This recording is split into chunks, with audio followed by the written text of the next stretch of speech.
Hello students, and welcome to the e-learning program initiated by Shri Gyanmanjari Vidyapeeth for the students of Standard 10, in which we are learning the subject of English. Today we are going to start with chapter number 3 of Supplementary Reader. This is the first lecture. For chapter number 3, the name of the chapter is The Midnight Visitor, and it is written by Robert Arthur. Robert Arthur is a prolific writer, an American writer, born and brought up in Philippines, then went to America. He has written lots of mystery stories, and he has been twice awarded by the Mystery Writers of America. That's the organization. So he is a very famous mystery writer.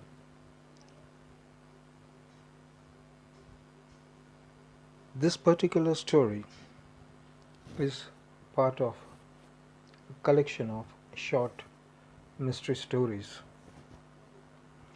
Actually, this story has multiple themes, and that is why it has been chosen in the CBSE Supplementary Reader. The flow of the short story is quite smooth, with lots of twists and turns. The reader gets on with the story, but every now and then faces a little bit of thrill, wit, jolly nature of the main character. Above all, the reader is throughout the chapter kept engaged so that attention of the reader does not go away. It's a very short story. It's quite humorous also, and at the same time it's witty also. Mystery is revealed at the end of the story, which happens usually in the mystery stories. What we are main concerned over here is the wit of the main character. Now, what is wit? Wit is presence of mind for which very attentive listening or very good observation of the situation is necessary. That instance, wit is produced.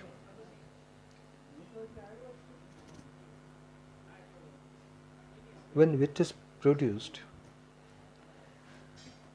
the other person becomes speechless, as that wit came at such a moment where he did not expect it, and that is the reason that the other person becomes speechless or fumbles, tries to gain time so that he can find a proper befitting reply or answer to the wit that was produced.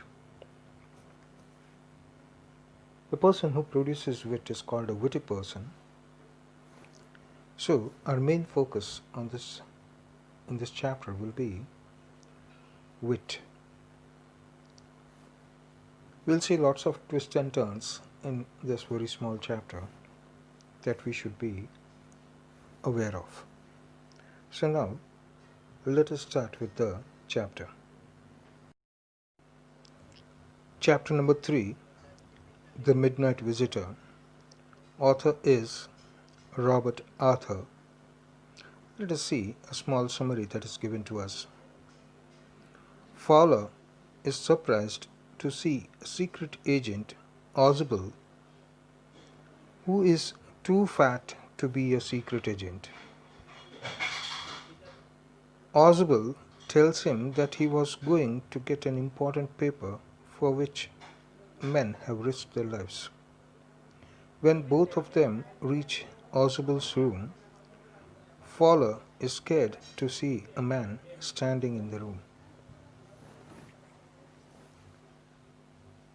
Fowler, he is a journalist, he is a reporter,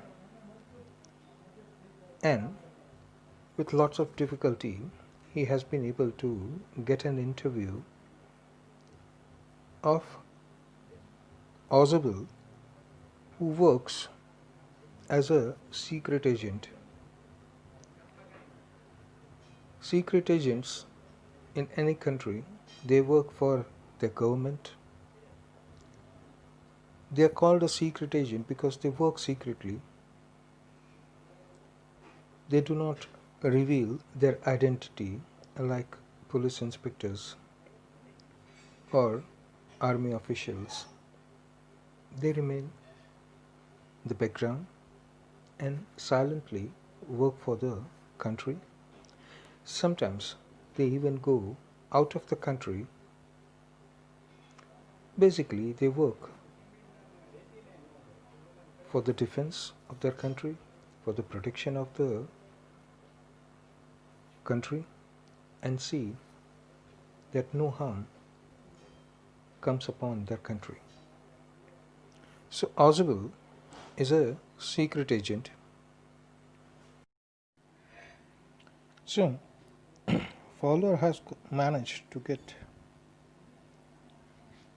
to spend some time with Ausable just to get an idea how secret agents work and to write some article in his newspaper or magazine. But he is quite surprised to see that a secret agent is so fat. Ausable, the secret agent, he tells Fowler that he is expecting an important document to be delivered to him, and lots of people have risked their lives to get hold of that document, which is quite important for the safety and security of the country. So the matter becomes a high tension drama as expected by Fowler. So both of them, they reach Ausable's room, where when they open the room, they find a man standing in the room. The man standing in the room is Max, who is tall and a thin man, and he is holding an automatic pistol in his hand. That means the gun is pointed towards Ausable and Fowler, and because they don't have any weapon in their hand, so obviously they are in quite a helpless situation. Now how did, because the room was locked from outside and now the room is opened from outside, then how did Max get inside?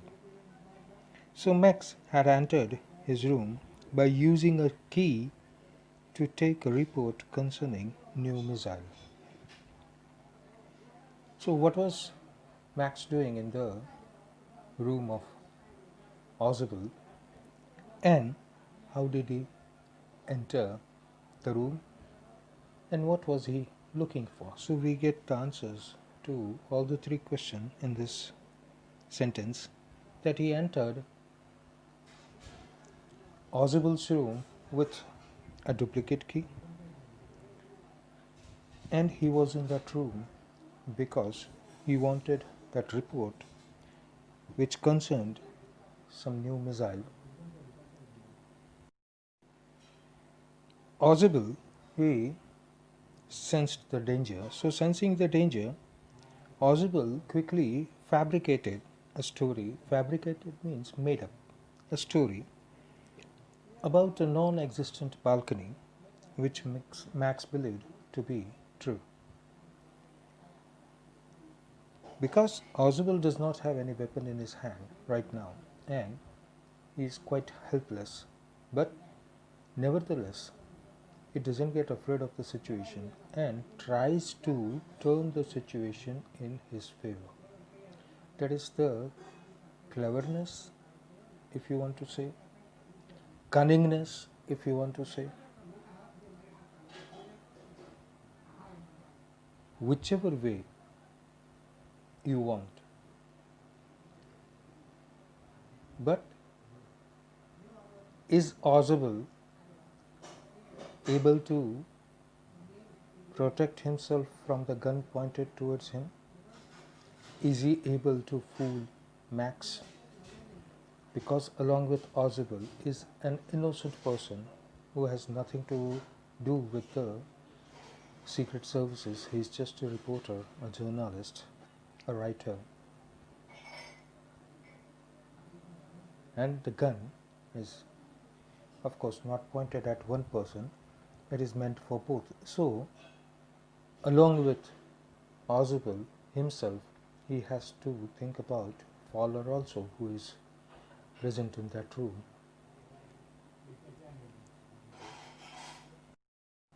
So, Ausable has to do something very quick. Even if he had a gun with him, right now it's not a situation where he can pull out the gun and fire at Max. So he has to do something else to distract the attention of Max, and he found out a way by fabricating a story that there is a non-existent balcony over there, and he had to be sure that Max believed his story. Now, how is Max going to believe the story unless some reasons, some logic is not given to prove the story that Ausable has fabricated? So Ausable complained that it was due to the balcony that somebody had entered his room the second time. So Max is not the first person to enter the room through the balcony. Earlier also somebody had entered the room via balcony. After some time there was a knocking at the door. Ausable again befooled Max by saying that it was the police who wanted to come inside to provide him protection.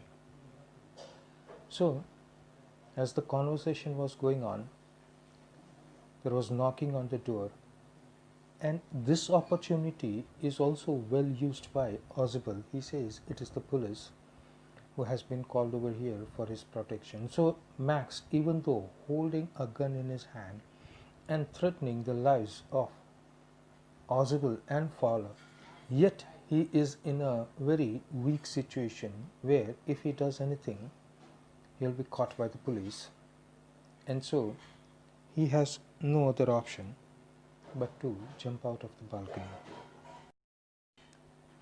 Max wanted to run away to avoid the police and jumps to his death from that non-existent balcony. Ausable was able to convince Max that there was a balcony over there, and the only way in front of Max, if he wanted to avoid police or if he did not want to get caught by the police, he had to jump out of the balcony in order to save his life. balcony is where you can hide. It means that was a window. Window opened onto the balcony. So basically, Max wanted to jump out of the window so that he can be in the balcony, hide himself from the police. But that was a non-existent balcony. That means that was a window only, and there was no balcony. That means Max jumped outside. He did not land on the balcony, but he landed straight on the ground and he killed himself. So this is what we are focusing on. This was the summary of the story. This is what we are going to focus on, how cleverly, how wittily, by using his shrewdness, cunningness, meanness, how is Ausable able to save not only himself but also save the life of Fowler, who was quite innocent in this matter, and how very cleverly and cunningly he was able to get rid of Max by his own self. Here, Ausable cannot be charged with murder because he didn't do anything. Max jumped and he died. So, whatever we call it cleverness, we call it wit, we call it cunningness, we call it shrewdness, we call meanness, whatever tools were used by Ausable, they were used to protect himself and the innocent man who was along with him. And he also got rid of his enemy, that is Max. Now let us start with a story, part 3.1.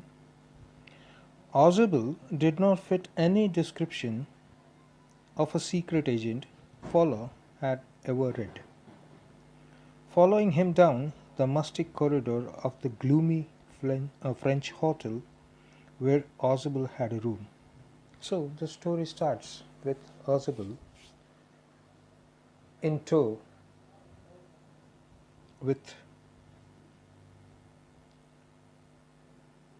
Fowler. Fowler up till now had read books, magazines giving description of secret agents like James Bond. They weren't that fat, quite normal height, weight, but quite muscular, had lots of strength and did stunts. So this is what all he had read. But when he had seen Ausable in person, the first thing that struck him that Ausable, he says he is a secret agent, but then he doesn't fit the description of the secret agent that he has read or seen in the movies. I hope all of you are aware of the name James Bond 007, who usually comes in the Bond movies. Actor may change, but the character remains the same. And most of the actors who perform the role of James Bond are quite normal height, weight, a handsome look, muscularly fit, doing stunts. So that is what also Fowler had seen and read. But after looking at Ausable, who was quite fat and thick person, he didn't fit the description of a secret agent. But still, he was having his interview, and Fowler had been invited by Ausable to come to his room, which was in a hotel. So following him down the musty corridor of the gloomy French hotel. Musty corridor. Musty, which was not dusted properly. Can see dust, layers of dust lying here and there on the staircase, etc. And because these are cold parts of the world. So heating mechanism must be going on in the hotel. So musty corridor of the gloomy means sad, but here it does not mean sad. Here it means dimly lit, because the corridors are not that much lit properly with light. It just helps you to cover the passage, to go through the passage and reach your room. Proper lighting is in the room, not in the passages. It's not required that much. So inside of a French hotel, it looks quite gloomy when they are climbing the stairs,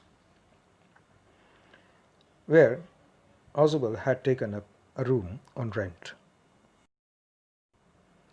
Fowler felt let down. It was a small room on the sixth and top floor, and scarcely a setting for a romantic adventure. As Fowler had mostly read detective stories and secret agent stories, movies, where he saw that these secret agents, they lived in lavish hotels, five-star hotels, had a suite for themselves, quite lavish, in the main room, along with lots of bedrooms. So that was what was in his mind. But here he was let down. Meaning of let down is he wasn't happy with what he was seeing. It was a small room. First of all, it was only one room, and it was quite small, and it was on the topmost floor of the hotel, that is sixth floor. And scarcely means hardly, that means not, and it was not a setting. Scarcely, hardly, very less a setting, a romantic setting, the way he had seen the Bond movies, etc. The hotel rooms had a lovely atmosphere, quite a rich hotel, lots of luxuries inside. That is what he had seen. Here he cannot describe any romantic scene over here, because dim lit corridors, a single small room. So it doesn't support any romantic adventure. So whatever he was thinking about his story, he was not happy about what he was seeing. Basically, Fowler's knowledge about secret agents is what he has read in novels, magazines, books, and he did not ever see the reality. So this is the first time he is looking at the reality, and he is not very quite happy with that, because the setting is not good for whatever he has to write. Then he notes down mentally what he is seeing. Ausable was, for one thing, fat, very fat. Secret agents, they are tall, thin, muscular, handsome. On the opposite side, Ausable was a secret agent, but he was fat, and not only fat, he was very fat. And then there was his accent. Whatever he had seen or read, secret agents, they are quite fluent in their language. But here, there was a problem with the accent of Ausable. Accent means the way a person speaks a language. That's called accent. You are Gujarati. If you speak Gujarati, if you speak English, but you use Gujarati accent, then it's quite wrong. Same way, a Bengali, if he speaks English, he will be using that Bengali undertone. He will be pronouncing English in that Bengali undertone. That is his accent. Very easily you can mark out that this person is speaking English, but basically he is Bengali, or he is Marathi, or he is a Keralite, that means coming from South India or North India. It all depends on the accent, the way a person delivers the spoken language. So there was something wrong with the accent also, the way he spoke. Though he spoke French and German passably, Ausable was good in English, but then he spoke French also, he spoke German also, both of them passable. Passable means which can just be simply understandable.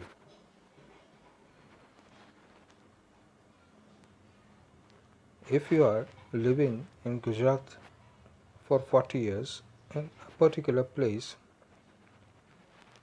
but you are originally from outside, if you are caught up the language and the accent, then it becomes very difficult to make out, even when the surname looks strange, but he is speaking fluent Gujarati without any accent.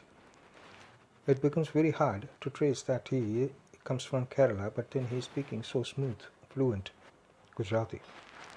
So that way, if a person just newly comes from outside Gujarat, he starts learning Gujarati, he will be speaking words but only passably. It means it will be easily noticeable that he is not a Gujarati, but he has learnt Gujarati. So that way, when he spoke French and German, that was passably good. That means you easily can work out that he is a foreigner.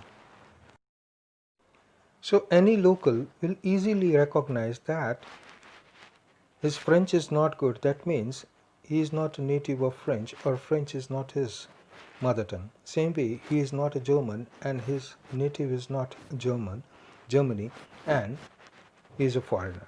He can pass off. That means can just speak good enough so that other person understand what he is speaking in French or German. That's called passively.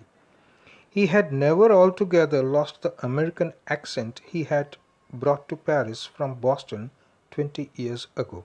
So we here come to know a little bit about Ausable. Ausable came from Boston, that is America, 20 years ago. So he is basically an American who is living in these parts of Europe. But even then, he is not able to pick up the language, either French or German, because we are not told the location of the place, so we are not able to tell in which country they are, but either French or German might be used over here. So that we have to make out from whatever we are reading. So you have to read in between lines what is not given in the story, that we have to understand. So whenever he was speaking French or German, he had his American accent in it, so that it is easily noticeable that this person is American, but he knows French and he can talk and he can understand French. This person can talk or understand German, but he is neither French nor German. He is American. So even after living 20 years in Europe, he was not able to be fluent in either French or German. Whenever he spoke these two languages, he always had his American accent in it, which was easily recognized. Now both of them are having some conversation while climbing the stairs. Ausable is talking to Fowler and he is telling that you are disappointed. Ausable said wheezily over his shoulder. Now they are climbing steps. Now Fowler, his physical description is not given, but we assume he might be tall and thin. But Ausable, we know he was quite fat. Fat people will be short also, and they are climbing stairs. So, who is out of breath? Of course, Ausable is gasping for some air, and the air inside will be quite damp. So, he is already puffing up, he is already breathing hard, and then he is trying to talk also. So, that wheezily is not a whistle that is coming out, but it is because lots of air is going on in, and words are also coming out at the same time. That gives the indication of some windy movements. So, Ausable said wheezily over his shoulder, he is talking to Fowler, that you are disappointed. You were told that I was a secret agent, a spy dealing in espionage and danger. So, Fowler had an appointment with Ausable, and whomsoever had provided the appointment had told Fowler that Ausable is a spy. So the image of spy or the image of a secret agent is called a spy because he works secretly. So he was already told that Ausable is a spy. So the figure that was in Fowler's imagination emerged that secret agents will be tall, dark, handsome, muscular, living in posh areas, rich areas, or must be staying in 5-star hotels, good resorts, open beaches in front. Here he doesn't see anything. So Ausable understands this, and this is what he is saying, that you are quite disappointed. You were told that I was a secret agent, I was a spy dealing in espionage. Now what is espionage? Espionage means the use of secret agents or spies to get some government or military information. That's called espionage. So he is dealing in espionage and danger. He is constantly under danger. So that is what the lives of spies are. So he was told all that. You wish to meet me because you are a writer, young and romantic. You are a writer. You might be writing for some magazine, or you might be writing, say, novels, and that also romantic novels. You are quite young, so young people mostly interested in thrillers and romantic novels. You envisioned mysterious figures in the night, the crack of pistols, drugs in the wine. That all comes in the movies and novels. How secret agents they work. They always work in the night.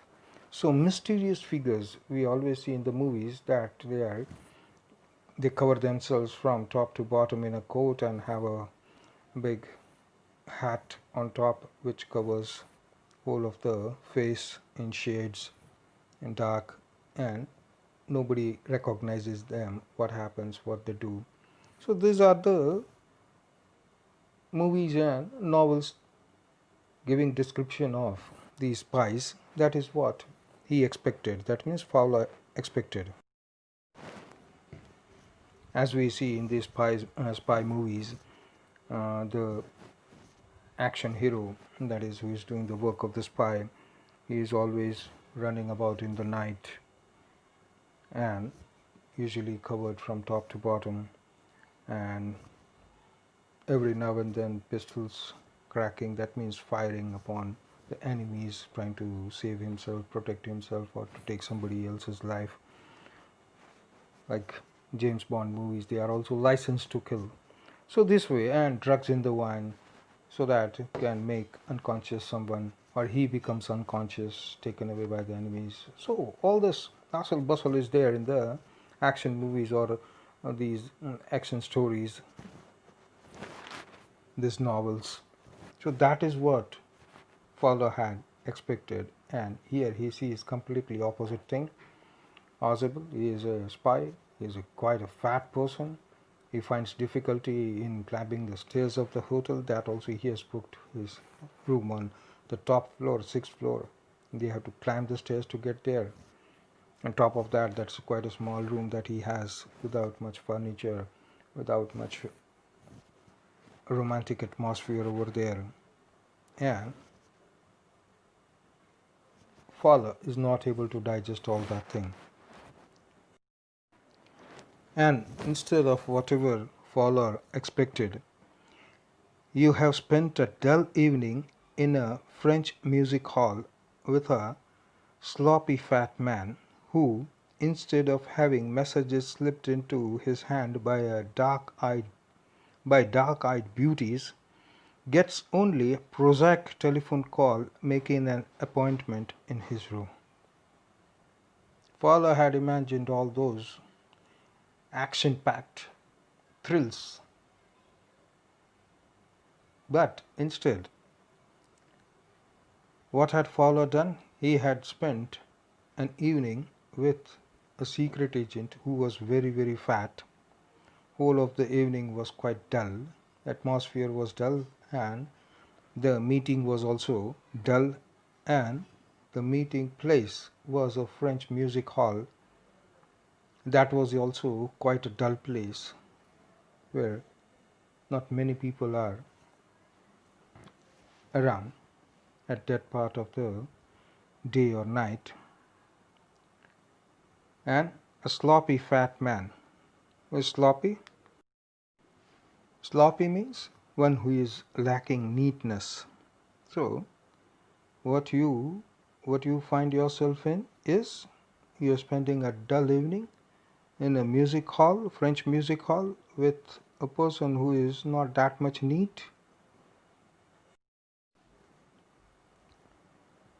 So untidily kept fat man, sloppy man, who what Fowler had read and seen in the movies and novels, that dark-eyed beauties, they hand over notes to the spy. That is how spy works, with beauties surrounding and messages passed, small chits and notes by these beauties.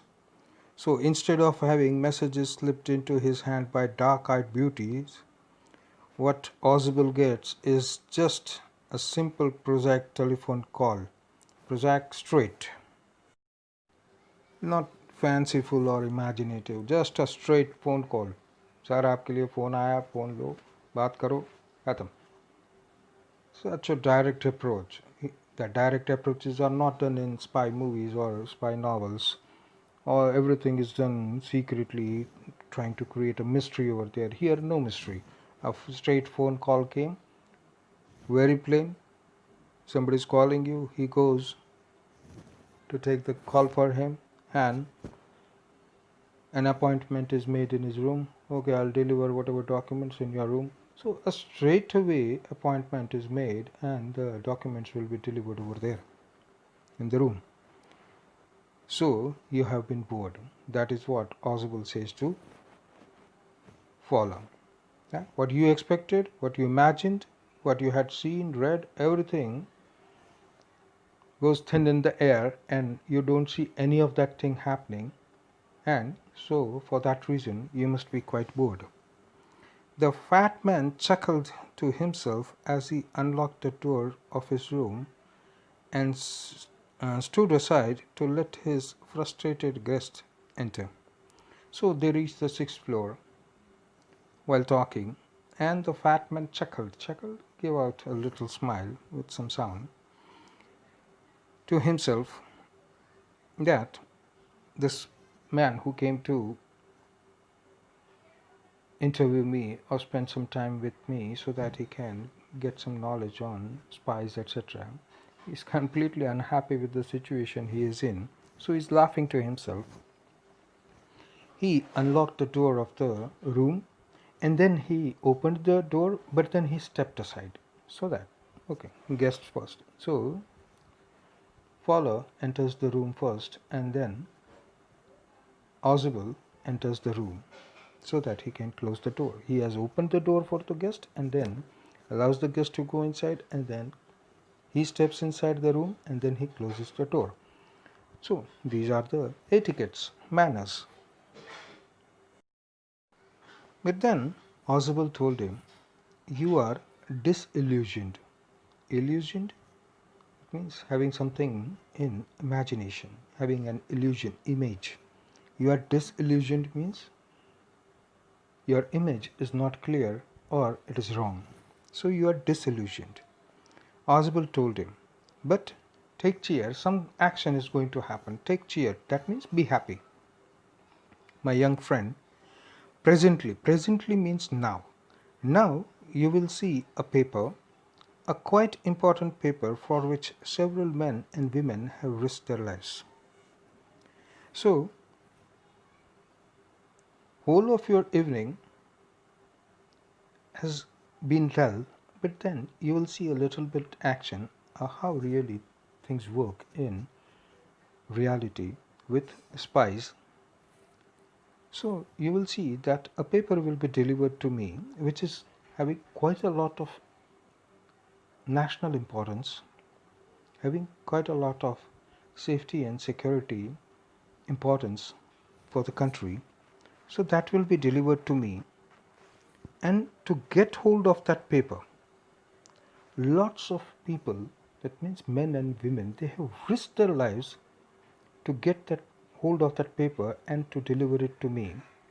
If they are caught taking that important document, then perhaps they will be jailed by the government, or they might also be killed by the spies of their countries. So they have risked their lives, their family's life, to get hold of that single paper document which is going to be handed to me. So at least you will have some action in front of you. Some day soon that paper may well affect the course of history. In that thought is drama, is there not? Because Fowler is a young man interested in action and romance, but to imagine that that important paper is going to change the future of our country, is going to change the course of the history of our country, it is that important. So that should be quite a little bit piece of information that is very, very vital, and that will put some action, or it will explain to you how actually things work in reality. So by getting hold of the paper, if I get hold of the paper, that is going to turn the path and make a country more better, more safe, more secure, because we know the action plans of our enemies, so we can work ahead in time and we can have proper safety and security measures. So this is very, very important, which will change the course of history, path of the history. So if you think it that way, then that is drama. A small bit of document, small chit paper that changes the course of history for our country. Now that is drama. So he is asking Fowler, is it not? Is it right or not? That there is drama, there is some suspense, there is some mystery. So whole of your evening is not spoiled. Something good is going to happen which will allow you to write something more interesting. As he spoke, Ausable closed the door behind him, then he switched on the light. So we have already gone through it. Ausable and Fowler, they reach the 6th floor. Through the passage they go to the corridor, they go through the corridor, go to their room number. Ausable inserts the key and opens the lock of his room, opens it and then steps aside so that Fowler guest can enter inside. They are still talking. And then, after the guest is inside, Ausable also enters. He closes the door and then switches on the light. And as the light came on, Fowler had his first authentic thrill of the day. Authentic, real. Up till now it was quite boring, quite dull. He was not mused at all by what was happening in that evening. He expected something else, and here something else is happening. He expected action. Here it was all dull. So, as soon as the light of the room is switched on, our Fowler had his first authentic, that means real thrill of the day. For halfway across the room, a small automatic pistol in his hand, stood a man. This was the action. He wanted action, he got it. Somebody was pointing a gun right towards him. That person was somewhere standing in the middle of the room. These two people, they are quite near the door. The light comes on, switched on, and as there is light in the room, Fowler is taken aback by a gun which is pointed towards both of them. A small automatic pistol. Pistol, everybody understands. Automatic, which loads the bullet by itself.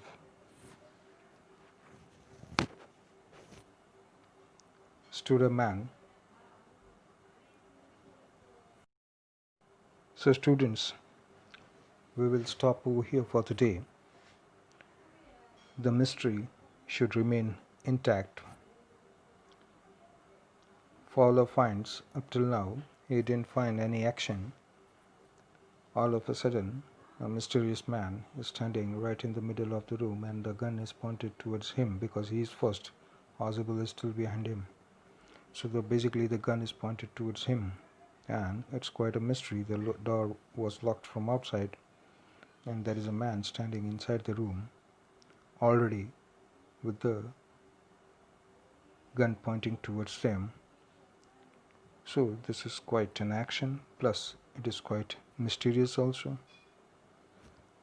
So we are going to stop over here and let the mystery remain intact till the next lecture. Grammar exercise or grammar assignment will be provided along with this video. Some of the grammar topics that we have already learnt in 9th standard plus 10th standard, whatever we have learnt, the grammar topics, a small assignment will be supplied along with this video. Please submit your assignments in time. Thank you, students.